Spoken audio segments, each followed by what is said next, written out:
ओम शांति। आज बाप दादा हम बच्चों को अंधों की लाठी बनो इसकी प्रेरणा दे रहे। ये सारी दुनिया नेत्रहीन है। तीसरा ज्ञान का नेत्र किसी को नहीं है, इसीलिए दर दर ठोकरें खा रहे हैं। इन सभी को ठोकरों से बचाओ। परंतु ये कार्य वही कर सकता है जिसके अंदर रहम और निर्माणता है। अगर रहम होगा तो दुखी आत्माओं के ऊपर तरस पड़ेगा, निर्माणता होगी तो गिरे हुए को उठा सकेगा। वैसे भी हम देखते हैं, रास्ते में से चलते अगर कोई गिर जाता है तो उसको उठाने के लिए हमें झुक के हाथ नीचे देना पड़ता है। जब तक झुकेगे नहीं तब तक वो आपका हाथ नहीं पकड़ सकता। तो वैसे ही जो गिरी हुई आत्माएं हैं विकारों में, उनको उठाने के लिए हमें निर्माणता का गुण धारण करना है और उनका उद्धार करना है। तो बाबा हम बच्चों को रहम दिल बनने की प्रेरणा देते हैं। सर्व को रास्ता बताने के लिए गाइड बनो, क्योंकि तुम्हारा पिता बेहद का गाइड है। इस दुनिया के गाइड तो बहुत सारे हैं, परंतु मुक्ति जीवन मुक्ति के गाइड सिर्फ बाबा के बच्चे ही बन सकते हैं। बाबा कहते मीठे बच्चे, जैसे बाप गाइड है ऐसे गाइड बन सबको घर का रास्ता बताओ। भले नई दुनिया में आने वाले हो गए या नहीं हो गए, घर का तो रास्ता बताओ, क्योंकि घर में तो कंपलसरी सबको जाना है। अंधों की लाठी बनना है। अंधे बेचारे लाठी के आधार पर चल सकते हैं। प्रश्न है, इस बने बनाए अनादि ड्रामा का राज कौन सा है जो तुम बच्चे ही जानते? भक्ति मार्ग में भी कहते बनी बनाई बन गई अब कुछ बनना नहीं, चिंता ताकि कीजिए जो अनहोनी होए। एक तरफ गीत गाते रहेंगे, दूसरी तरफ चिंता करते रहे। परंतु यहाँ बाबा ने हम बच्चों को इस ड्रामा का राज समझा दिया है कि ये जो बेहद का ड्रामा है ये हूबहू रिपीट होता है। इसमें कभी भी कोई भी परिवर्तन नहीं हो सकता। एक बार ऐसा ही जिस समय पर मम्मा ने शरीर छोड़ा था तो बाबा की कुटिया जहाँ है वहाँ साकार बाबा चक्कर लगा रहे थे। एक हमारी अनन्या बहन थी, वो बाबा के साथ साथ चल रही थी। सब बच्चों को अंदर में तो बहुत ये था कि मम्मा चली गई हमारी। तो वो बात मन में रख के बाबा को उसने कहा, बाबा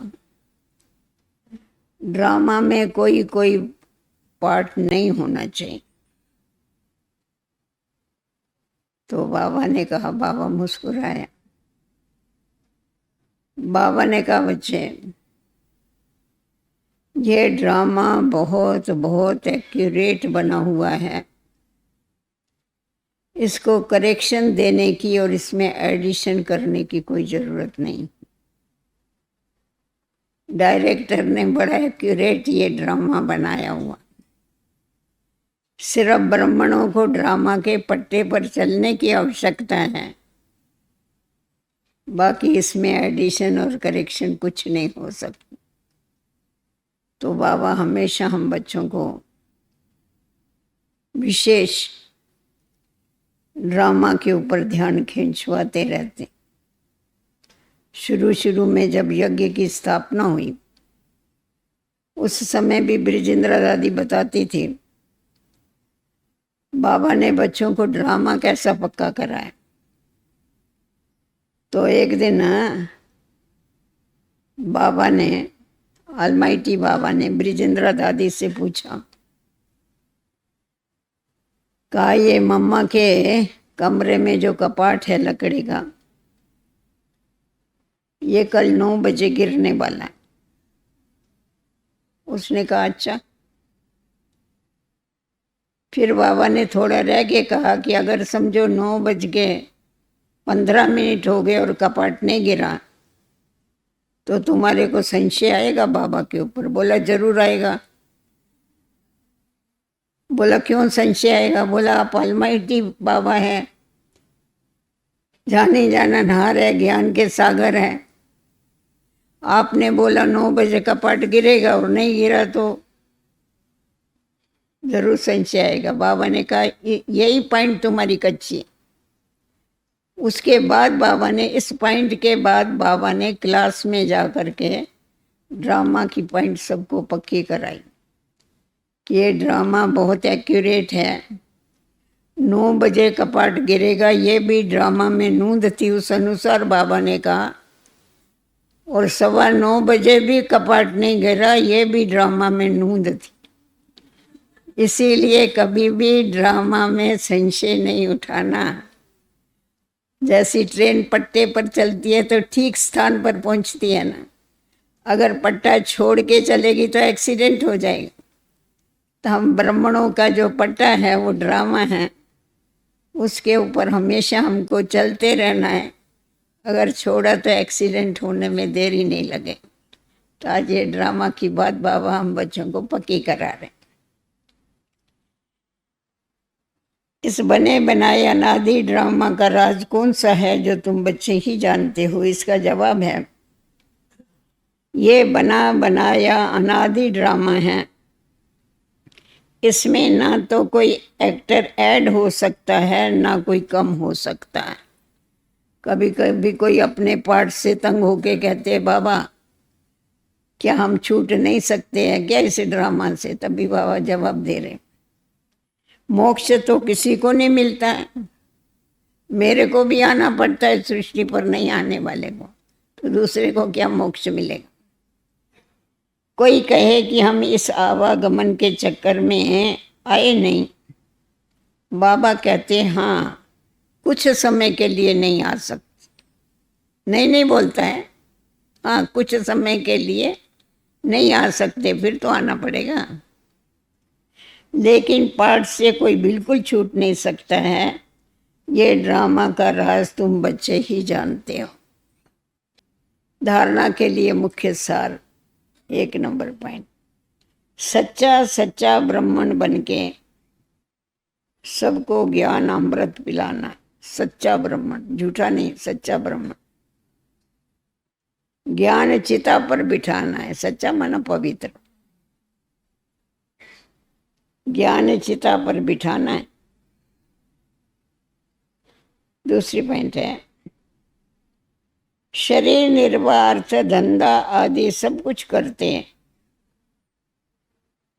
शरीर निर्वाह अर्थ धंधा आदि सब कुछ करते हैं। पतित से पावन बनने के लिए बाप की याद में रहना। पतित से पावन बनने के लिए बाप की याद में रहना और सबको बाप की याद दिलानी है। खुद पतित से पावन बनने के लिए बाप के याद में रहना है, औरों को सबको बाप की याद दिलानी है। जितना याद औरों को दिलाएगी उतनी खुद को याद आएगी।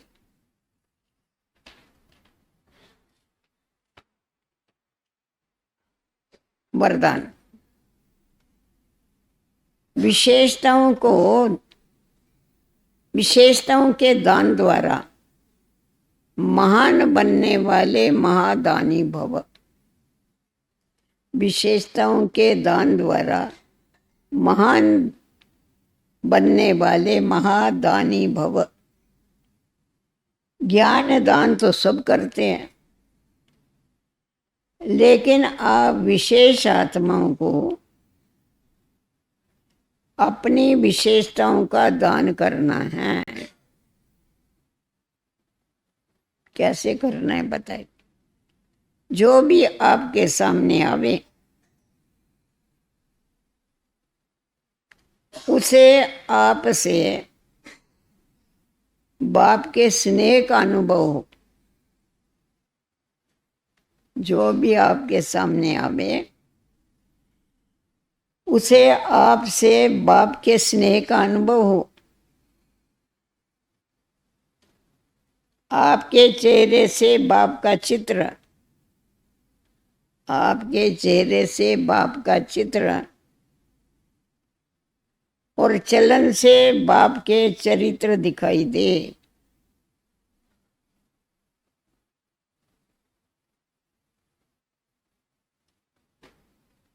आपकी विशेषताएं देख करके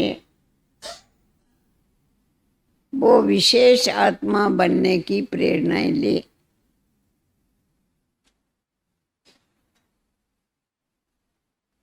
ऐसे महादानी बनो।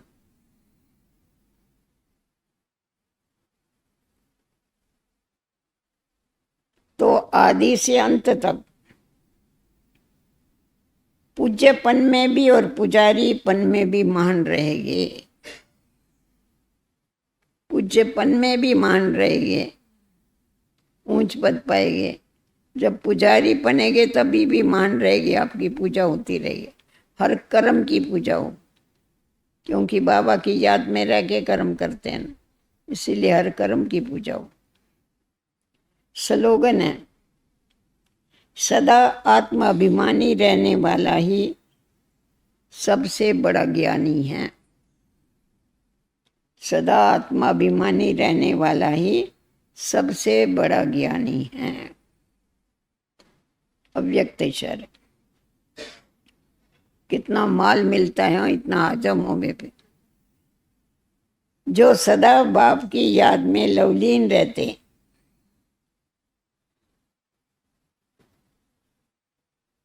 मैंपन की त्याग वृत्ति में रहते हैं, बाप के लव में लवलीन रहते हैं, मैंपन की त्याग वृत्ति में रहते हैं,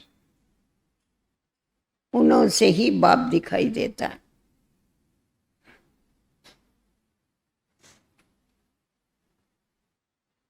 आप बच्चे नॉलेज के आधार से बाप की याद में समा जाते हो। आप बच्चे नॉलेज के आधार से बाप की याद में समा जाते हो। तो ये समाना ही लवलीन स्थिति है। बाप की याद में समा जाना यही लवलीन स्थिति। जब लवलीन हो जाते हैं, जब लव में लीन हो जाते हैं, अर्थात लगन में मगन हो जाते हैं, तब बाप समान बन जाते हैं। शंकर रंग लगता है तभी फिर बाप समान बन जाते। इसीलिए सदैव बाप के लव में लीन रहो। शायद तरीका बाबा बताता है बाप समान बनने का।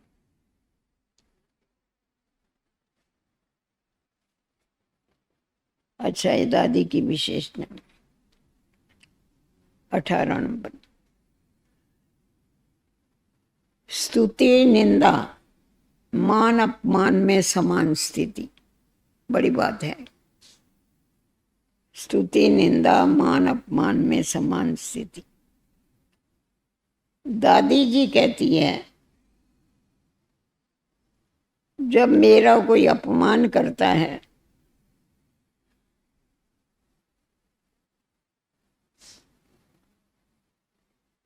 तो मैं रंज नहीं होती हूँ, नाराज नहीं होती।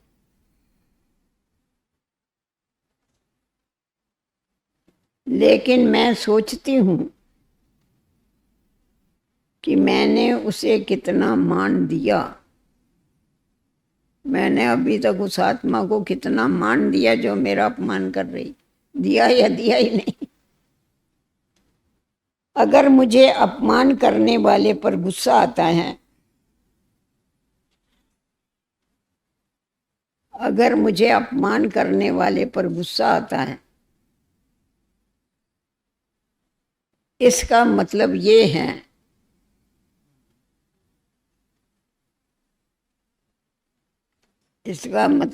है कि मैं मान की भूखी हूं, प्यासी हूं। मैं मान की भूखी हूं, प्यासी हूं। इसीलिए मैंने स्वीकार कर लिया उसने अपमान किया। परंतु वो अपमान करता है, मैं स्वीकार नहीं करेगी तो उसके पास ही रह जाएगा ना। मुझे तो सबको मान देना है, लेना नहीं है, लेने की इच्छा नहीं रखो।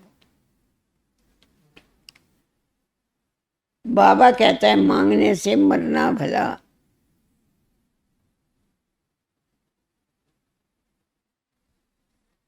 मैं तो दाता की बच्ची हूं, देवता क्यों बनूं मैं? देवता बनने वाला लेवता क्यों बने? मैं अपने आप से पूछती हूं,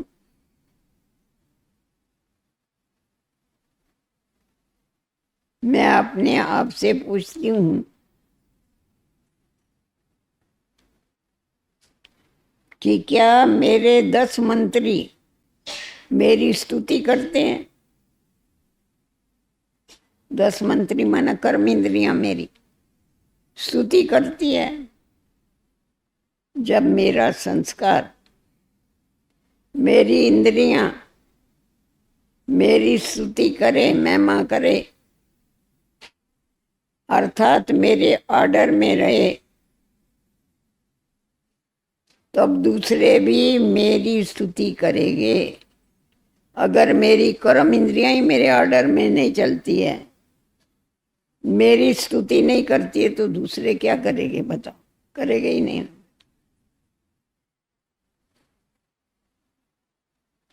अच्छा, आज का गुण। भय के वातावरण में भी निर्भय रहने वाला माइट हाउस। दो है ना, एक लाइट हाउस है, एक माइट हाउस। माइट हाउस माना दूसरों को माइट देने वाला, शक्ति देने वाला। मैं माइट हाउस हूं। सिर्फ माइट नहीं हुआ, माइट हाउस। एक जगह पर बैठ के सारे विश्व को माइट देने का काम करते। शक्ति कौन सी? मैं आत्मा माइट हाउस हूं। बाबा से लाइट और माइट लेकर, बाबा से लाइट और माइट लेकर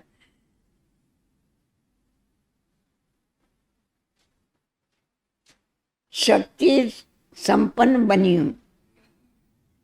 बाबा से लाइट और माइट लेके शक्ति संपन्न बनी हूं।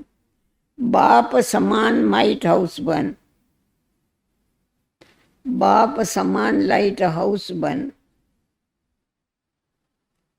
और माइट की किरणों से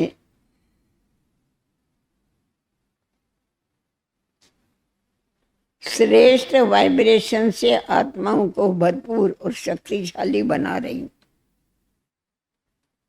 माइट की किरणों से श्रेष्ठ आत्माओं को भरपूर कर और शक्तिशाली बना रही हूं। सारा दिन अभ्यास करना कि मैं क्या हूं? माइट हाउस हूं, माइट देने वाली हूं। ऐसा नहीं किसी ने कुछ बोला और मेरी माइट कलश हो गई, फायदा क्या है उस? ऐसी माइट क्या काम किया? ओम शांति।